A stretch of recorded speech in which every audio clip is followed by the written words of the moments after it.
How's it going, everybody? This is Rusty here at FCP Euro, and today we're going to be servicing the rear brakes on our B9 Audi S5.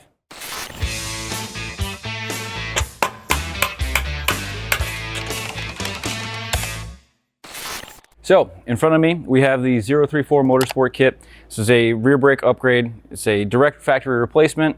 It is the same size and dimensions. However, it is a two-piece design. It is a little bit lighter, about 4.5 pounds per rotor. And accompanied with that, along with the hardware kit, the brake grease, and the sensor, we do have the low brake dust and low noise pads from 034. These have a temperature range from ambient temperature all the way up to 1,112 degrees Fahrenheit. They're great for medium and aggressive street driving, along with some light track use. So although today we're going to be installing this upgrade kit on our car, we do offer other OEM and OE replacement kits for this vehicle and many others on our website at fcpero.com.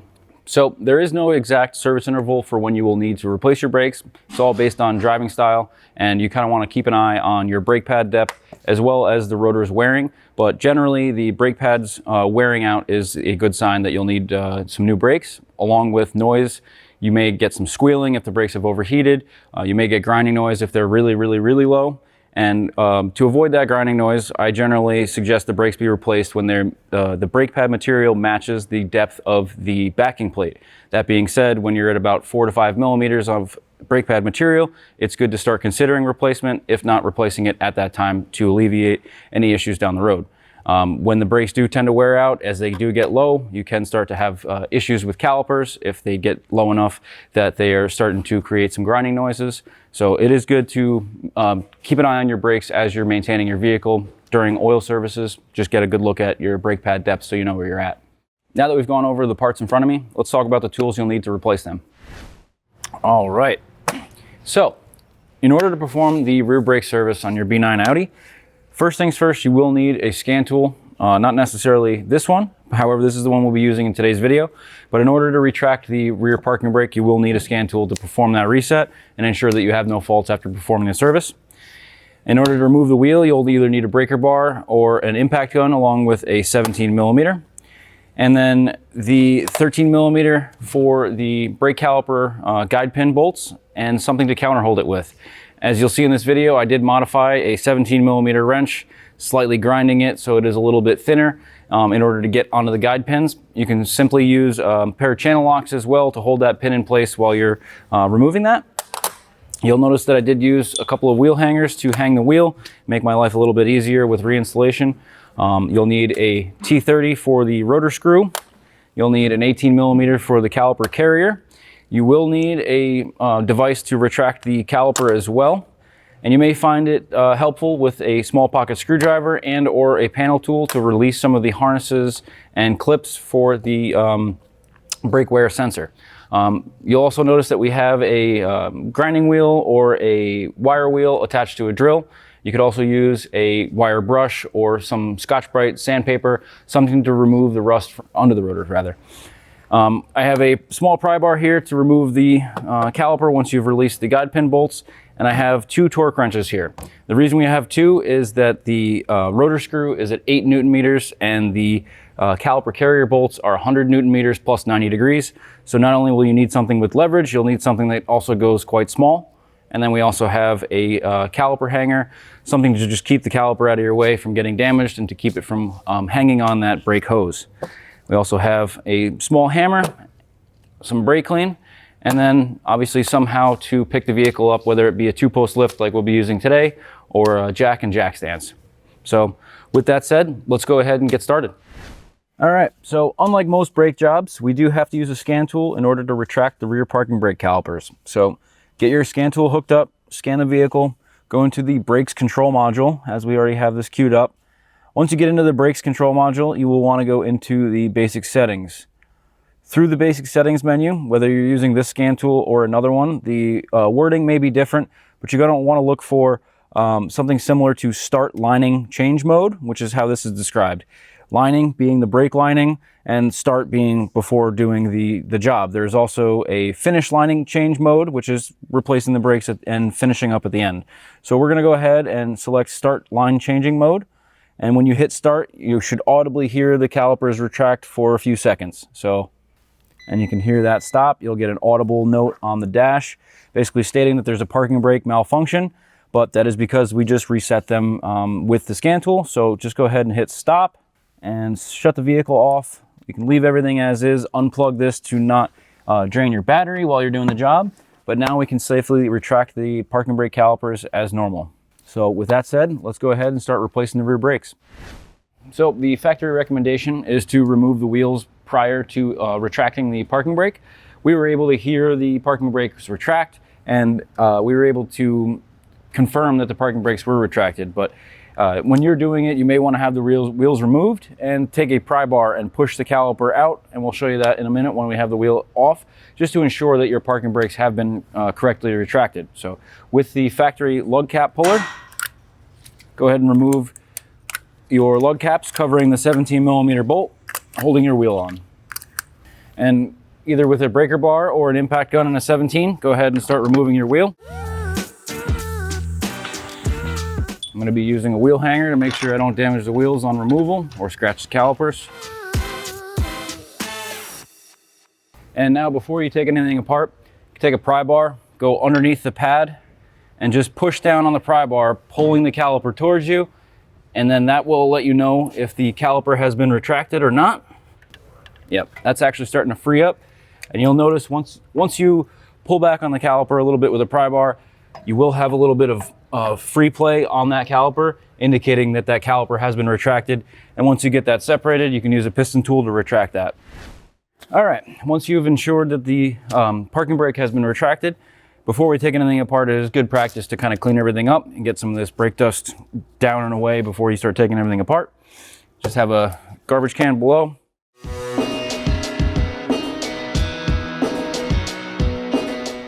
Now that that's taken care of, you can use a 90-degree pick or a small screwdriver to start taking off the parking brake sensor as well as the parking brake motor harness here. It should just twist up out of here. Oh, there is a little tab in the back. Taking a pocket screwdriver, pry the tab forward while twisting the connector. Easier said than done. Luckily, we are replacing that sensor, and it did break upon removal. We do have a small connector back here. Prying that out of the way. Got that out. And then the rest of the harness is underneath the bleeder screw boot. And kind of let that hang out of the way. We're gonna go ahead and remove the connector for the parking brake motor. And if it doesn't release like that, you can put a screwdriver underneath, pry up on the connector, get that out of the way. We're just gonna kind of tuck that back over there. Now the only thing left is the brake hose. We're gonna leave that on, obviously. I'm gonna unbolt this and hang this out of the way so that we can continue on with the brake pad and rotor. So the caliper is fastened using two 13mm bolts, and you can counter hold them either with a pair of channel locks, a pair of vice grips. I like to use a 17mm that I modified slightly. I shaved it down just enough so that it can fit into these guide pins here. Once you've found where it locks in, you're gonna just loosen the bolts while counter holding that. And I like to crack them both loose before taking them all out.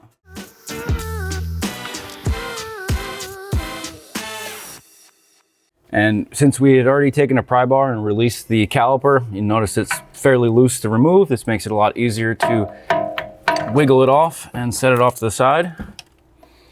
And I have a flexible hanger here to hold the caliper off to the side as well. So you don't want to let this hang by the brake hose. Hook this up to the control arm, keep it up out of your way. Go ahead and stick a rag behind it, keep it from getting scratched. All right.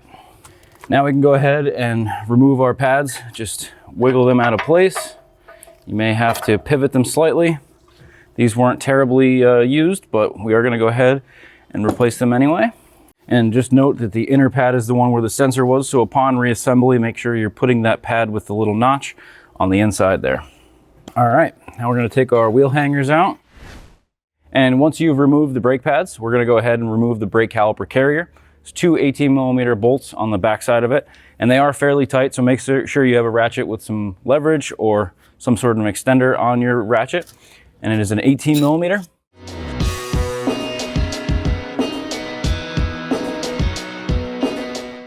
All right, we're gonna set the caliper carrier off to the side. It does have some brake dust in there, tap out. We're gonna clean this up, replace the boots on the guide pins, re-grease those after we go ahead and install the new rotor. So, for the rotor, it is a small T30 torque screw here. I'm gonna go ahead and just remove that, put that off to the side. And just so the rotor doesn't drop in the garbage can, put the wheel hanger back in. Give the rotor a little tap, releasing it from the wheel bearing hub. All right, so once you've removed the rotor, you can start cleaning up the hub surface, whether you have a wire wheel, wire brush, or some sort of a grinding disc. You just want to make sure that this surface is clean and clear and you don't have any unwanted vibrations down the road. No pun intended.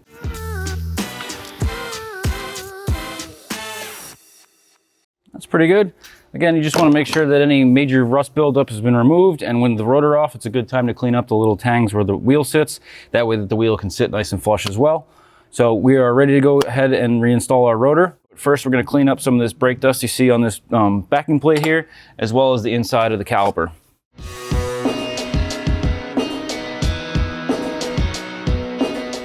All right, now that we've got the bulk of it cleaned up, I could sit here all day and clean this, but I'll let that be good enough for right now.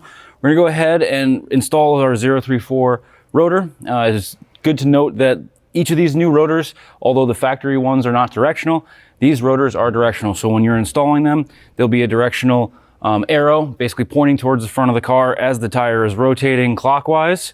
You want that arrow to be on the top of that rotor. So let me show you exactly what I mean.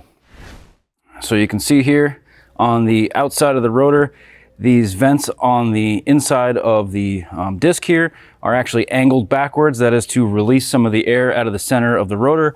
So as it is rotating in this direction, it is letting air out of the top. And if you were to spin this around and have it on the wrong side, it would actually be pulling air in, not allowing your brakes to cool down.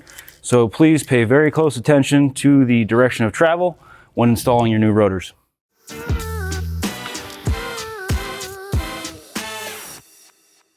All right, so before we go ahead and reinstall our caliper carrier, we did clean up a lot of the brake dust, but we do want to go ahead and replace these bushings along with cleaning up some of the grease in there and applying some new grease to make sure that those continue to slide for the life of the brakes here. So let's go over to the bench and clean these up. All right, so we do want to make sure that we get most of the debris out of this caliper bracket. So if anything didn't come off with the brake cleaner, just go ahead with a wire brush and clean up any high spots. Doing this will make sure that the brake pads don't get jammed up or stuck, causing the brake pads to prematurely wear out. And if you live anywhere in the Northeast like we do, you will find some rust in these little corners and these nooks. And more than likely, this is why you're doing your brakes. They may have gotten stuck before. Do the same thing on the other side. And then replacing the boots, you can kind of just squeeze the pins out, pull those out, give those a good wipe. Clean off any old grease, set those off to the side. Same thing over here. And the boots kind of just fall right off. There's a little bit of a lip on that edge. You can see these are starting to lose a little bit of their grip. So it's good to make sure you put new ones on to make sure that they're sealed and keep any debris out. So I usually take the pin that doesn't have the rubber on it and kind of use this as a cleaner to make sure there isn't too much grease, taking out as much of the old grease as you can get. You can certainly use some brake clean in here, but if you're going to do that and mixing with the grease in there, you want to really make sure that you get all of that grease out. You don't want to leave any of that brake clean mixed in with some of that grease. So we're just going to try to release as much out of there as we can, cleaning it up as we go. This one has a lot more in there. Put a tiny bit of grease on these. You don't want to put too much grease. It could lock up or push the pins outward. Set those off to the side. Same thing on this one. Just a tiny bit throughout the whole pin. And with the new boots, making sure that you have the right side facing down. Just kind of slide those up and over. You could even put a little bit of grease on there to make sure that they get engaged nice and easily. And then we'll go ahead and reinstall our pins. Now that we've got our pins greased up, our new boots installed, just remember which side the isolator on the pin came from. Go reinstall that one there. And then the one without, here. Clean up any excess grease that may be on the outside so you don't get any unwanted noise. Maybe some of that grease could get on the brake pads. And make sure that the pins slide in and out with ease. If you put too much grease, it may be hard to move these, but these are moving pretty freely. And now we're ready to clean this one up a little bit, get some of the excess grease off, and go ahead and reinstall it into our car.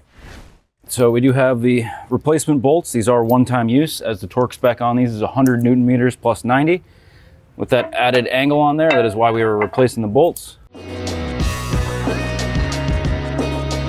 So while we have the torque wrench out, I'm going to go ahead and torque the rotor screw to the 8 Newton meters. So again, we're going to be doing the 100 Newton meter, then 90 degrees. So we have successfully reinstalled a new rotor, and as well as cleaned up and replaced the bushings on the caliper, greased everything up. Last step is to assemble the pads before reinstallation.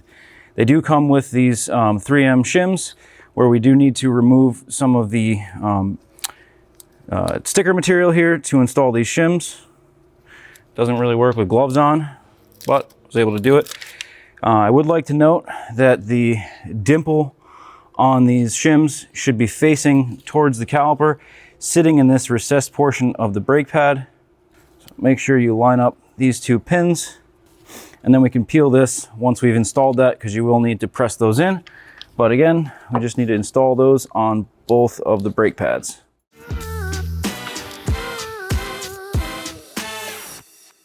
So let me get the grease, and we'll just put a little bit of grease on these anti-rattle clips. All right, and as I noted before, we do have an outer and an inner pad.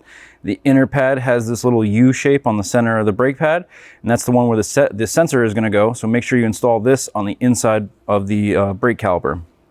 We just want a little bit of grease to keep things moving freely. Any excessive grease, if these do get hot, will pour out and leak onto the braking surface. So you just want to lightly go over the corners, making sure not to apply too much, but giving it just enough to keep it moving freely.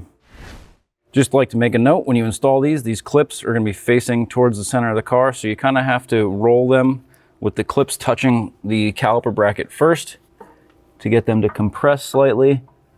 So you kind of put them in and then pull the top backwards, making sure that they're firmly seated, and we'll do the same thing with the outer pad.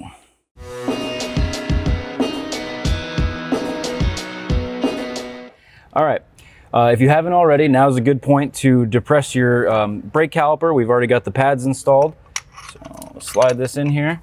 And if this is difficult to push this caliper back in, you may not have gone through the procedure for the rear parking brake retraction, but this should go back in with ease. You don't need to spin these in, you don't need to twist these in. Release that so that can come free. And you'll know that when the piston is flush with the boot and the accordion of the boot has collapsed on itself, you can see here, you can almost not even see the piston. That is at the point when the caliper is fully retracted. So we can release our caliper hanger, hang that off to the side, making sure our pins are still in place, tipping it in, and get that installed. And now we're ready to go install our caliper hardware. So let's just start putting this in by hand. And you'll notice that this does have new thread lock on there. That is why we also replaced these bolts. Once you got those fitted in there, you can reattach your caliper connector. So we're just going to snug these down, holding the guide pin with a 17 millimeter that, as I stated in the beginning, I had slightly modified. Torque spec on these is about 30 Newton meters. So I'm just going to run these in with a ratchet, get them close, and I'll go back and torque them.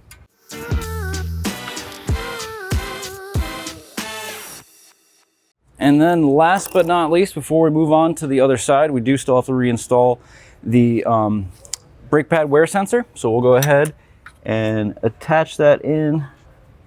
Just kind of clicks into place there.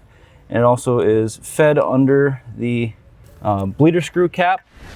After you've secured the brake pad sensor in the inner brake pad, tucked it underneath the bleeder screw cap, we do have to secure it back behind the caliper here. There's a little position where you had removed it previously. Clicking that into place. We'll go ahead and connect the harness first, clicking that into place, ensuring that that is secured. And then with the tab kind of facing the caliper or facing backwards, I'm going to do it this way for viewing. I'm going to put it into place, ensuring that you get on the right location, and then simply just turn it so that tab goes down. You may have to pry it out and you'll hear it engage, making sure it doesn't spin or rotate. And then kind of feed your caliper wiring out of the way. I'm actually going to do this. I'm going to take that off, put that underneath there, keeping that out of the way of any turning wheels. So, all right, now we're pretty much done on this side. Everything's been taken care of. We are going to go ahead and do the same thing on the other side. And then don't forget, you will have to reset the parking brake caliper with the scan tool once you're done. So that being said, let's get into it.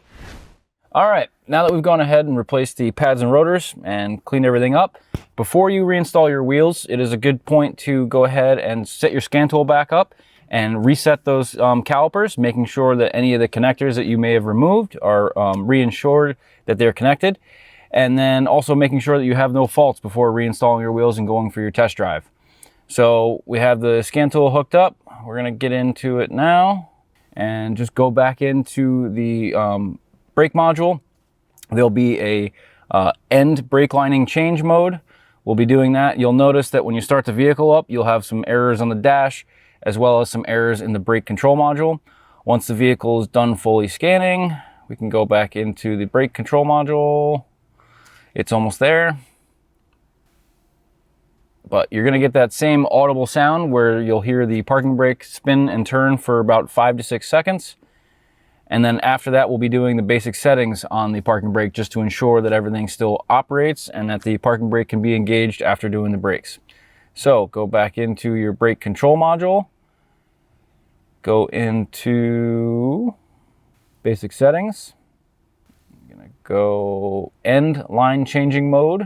You're going to start and you will hear it's not going to be as long as it was before because we have new pads in there, so the distance traveled is not as great as it was to retract. We're going to hit stop and escape this. Go back. You will have some fault codes there.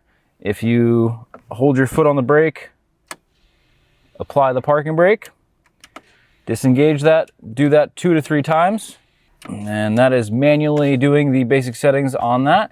We should be able to do a quick erase of the faults, and that will get rid of any faults that have been stored in the brakes control module. You should not have any faults on the dash as well after doing the basic settings of the parking brake. So you can see that we have no faults in the brakes control module.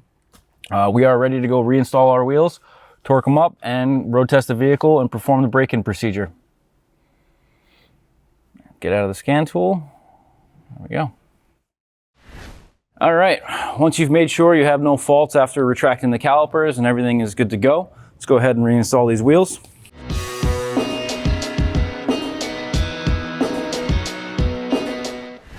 All right, so now we're going to just torque the wheels to 120 Newton meters. And with that, you can go ahead and install your lug cap covers and perform your road test. And in doing the road test, obviously pump the brakes several times before exiting the bay or shop or wherever you're doing your service.